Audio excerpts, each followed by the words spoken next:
Crunch. The crunch works the muscles of the abdominals. Start with the tube attached at a low level. Lie down on the floor and hold the handles of the tube. Place your hands by the shoulders with the elbows pulled in close to the body.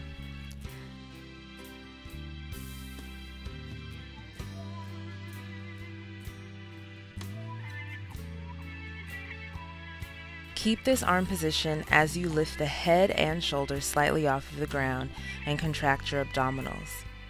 Avoid pulling with your arms and remember that this is a small, controlled movement. Move within a small range of motion and focus on using your abdominals to pull the resistance and not your arms.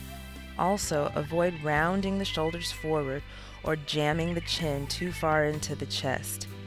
Try to keep tension away from your neck and upper back.